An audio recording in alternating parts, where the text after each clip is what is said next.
What's going on, child? It's your most favorite diabetic YouTuber in the whole entire world, back with another video, another day to reaction for y'all. But of course, this one's a little bit different. Now, this one's only different because we're getting an update on the whole Melly and Bortlen, the trial. Yeah, that shit's still going on, I'm not gonna lie. Now, Cuff Boys has been covering this pretty good, so I'm just gonna give him credit right now because obviously we're reacting to his video. But more specifically, apparently YNW Bortlen could be getting cooked at trial while Melly apparently waits. Not necessarily, I don't know all that info, but it seems like there's new info or something like that. So I'm very curious. So with that said, let's just get into it. But it's all love, no hate, of course. Now, of course, I'm going to make my jokes, be brutally honest, and I won't lie to y'all. I am typically an arsehole, but if it was hate, beef, or anything crazy like that, I straight up admit it. Now, one more time, all love, no hate. All right, child, no more hesitations. Let's get into the video now. 26, 2018, YNW Bortlen pulled up to the emergency room of Memorial Hospital in Miramar, Florida. In his car were two of his closest friends and fellow rappers, Anthony Williams, known as YNW Sack Chaser, and Christopher Thomas Jr., known as YNW Juvie. Both had been shot multiple times. Bortlen rushed inside, telling the hospital staff that the group had been ambushed in a drive-by shooting. Hospital workers immediately worked to save Sack Chaser and Juvie, but it was too late. Both were pronounced dead at the hospital. While police initially treated Bortlen as a survivor of a violent attack, doubts began to form as investigators looked closer. The bullet patterns, the blood evidence, even the way the victims were brought to the hospital, none of it matched the story of a random drive-by. When detectives sat Bortlen down for questioning, his version of events started to unravel. And you're doing him an inservice by not telling us the truth. I'm telling you the truth, sir. I don't like. What do you want? How do you make shell casings disappear? I don't know. How can I tell you about a shell case and I'm driving, ducking for my life, trying to make sure I don't get hit.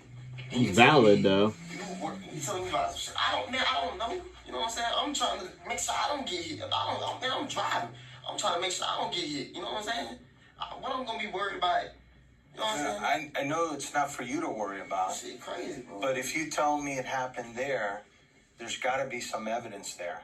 What can I like tell you if I'm ducking for my life? My head's over here, steering wheel's here. I'm trying to make sure I'm like, you know what I'm saying? The most damning of all evidence being the trajectory of the gunshots, which showed the bullet wounds came from inside the vehicle, not from the outside. Blood evidence didn't match the version of events either, suggesting the victims had been shot at a close range. When detectives pressed Bortlen during his hospital interview, his answers grew shaky. And a simple question.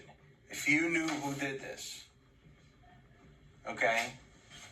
You may or may not know. If you knew who did this, would you tell me? It's either a yes or no question. Answer. Honestly. Yeah, honestly. The truth. You wouldn't? Because I wouldn't want to be a part of it. I wouldn't want to be. Okay. I respect that. I respect that. I don't like it. It's a lot that comes with that stuff, right? An exceptional education with little. I don't think I ever actually heard this, though. Low key, it's all new to me at least.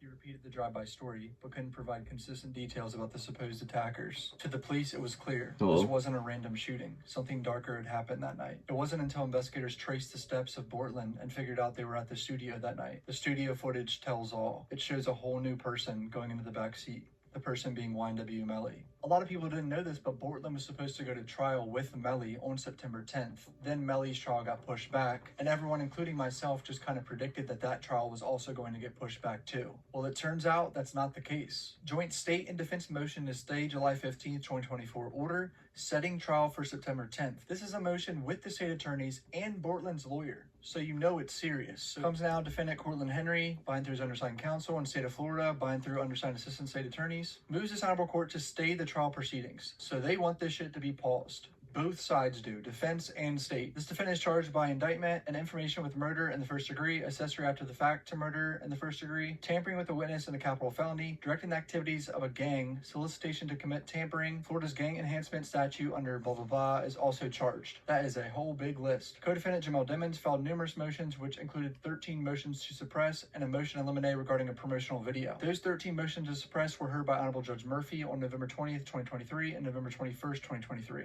On November 20th, 2023, the court entered its omnibus order on the defense's various motions to suppress that were heard on November 20th. On January 25th, this omnibus court denied the state's motion for reconsideration, and that's when the state appealed the judge's ruling on suppressing some of the time frame of the evidence. Further, the co-defendant filed a motion in limine to keep out a promotional video. The state filed a response to the defendant's motion in limine, promotional video November 6, 23. A hearing was held on the co-defendant's promotional video motion in limine on January 19, 2024. The court entered an order on January 25th, 24, suppressing the promotional video clip from entering evidence by the state in this case. The judge put his dick on the table and said, this video ain't coming in the trial. Hey, on yo. February 9th, 25, this was extended to the tampering case too. Procedural history of the appeal is as follows. Notice of appeal was filed on 1/26/24. Notice of cross appeal was filed by defendant on 2/8/24. Briefing was completed on 12/23/24. When defendant filed the final pleading in the cross appeal, defendant requested an oral argument on 12/16/24. Oral argument set for September 16, 2025. September 16, 2025 was the same week as the trial starting. So this appeal and the trial were going to start at the same time, remember? On July 9th, the court heard the state's motion for rehearing retrial date of September 10th, 25 and ordered the lifting of an automatic stay, allowing the trial to proceed on September 10th, 2025. State was not happy about this. They don't want the trial starting in September. They were like, shit, the judge is doing what he's supposed to do.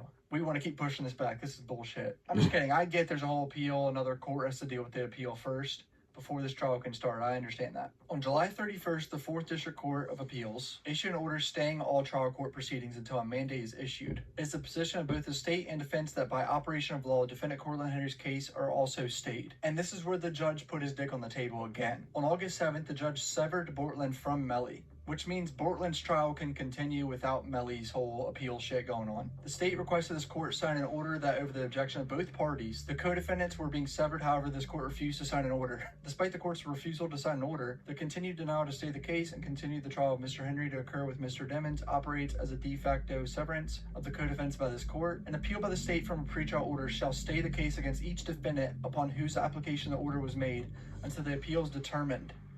If the trial court determines that the evidence, confession, or admission that is the subject of the order would materially assist the state in proving its case against another defendant, and that the prosecuting attorney intends to use it for that purpose, the court shall stay the case of that defendant until the appeal is determined, whose case is stayed either automatically or by the order of the court. They're basically saying this appeal has to pause both trials. We can't just sever Bortlen and continue his trial. Both the state and Mr. Henry are in agreement that the evidence, confession, and or admissions that are subject of the orders on appeal and Mr. Demmons' cases would materially assist the state in proving its case. So they're saying the evidence that's on appeal, all those motions to suppress, when it's mainly about Melly's phone and email and all that shit that I read in my last video about all this, that's relevant to Bortlen's case too, which it kind of is. I actually kind of agree with him here. Additionally, should this court continue to sever them, A little Mr. bit, Henry yeah. would be severely limited in his defense strategy, forcing him to proceed to trial without the benefit of the relative culpability of his co-defendant. So now that I think about it, it does severely fuck Bortlen's defense. Some of Bortlen's best defense is, I didn't do it, Melly did.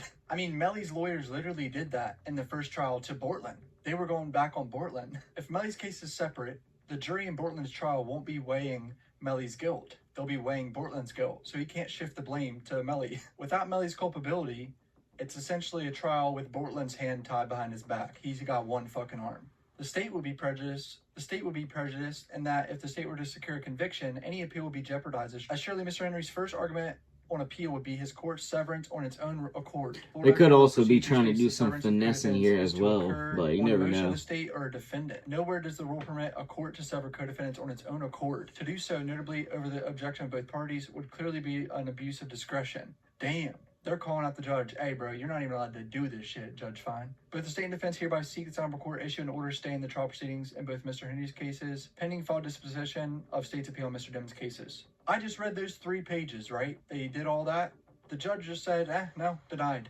Here it is. State of Florida versus Cortland Henry. All cases, all counts, joint state and defense motion to stay order setting trials for 9/10/25 is hereby denied.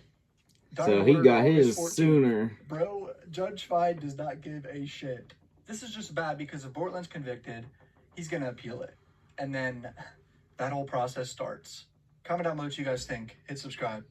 It is kind of wild, low-key. I'm conspiracy theorist, so take this with a grain of salt. But what if they are trying, I think the state actually didn't want to start the trial ASAP either, but hypothetically, what if they're trying to get him to, you know, be a witness or, you know, whatever, start talking and all that because you know, he kind of got the mindset, allegedly got the mindset that he's going to be the one that's taking a fall for all this. So, you know, he wants to tell him the alleged truth, you know. I don't know. Like, I don't know if that's how it's going to go down or how that's, you know, in their minds or anything like that, or if he's going to fold. But just in general, I like low-key think they're trying to do something a little bit tricky, even though they've been trying to do shit tricky, allegedly, for, what, like damn near 7 years, 5 years, 29, like I can't do the math right now, but you know what I mean? Like, it's been a weird situation, and now I'm still 50-50 on the whole thing until I see, like, more proof and have it actually out in front of me, like, you know, like, if he's, you know, from the court and shit, then I'll say, yeah, I mean, like, technically he is, but in general, I'm still 50-50 on the whole damn thing, and just them doing little finesses, and it just being a weird-ass situation in general, like the court dates, the whole in general thing, it's got my mind confused. But really, that's all I gotta say. Of course, RIP to both of them still, but let me know what y'all think, and also what you want to see your boy make in the comment section down below. But like I said, that's all I got for y'all. Peace.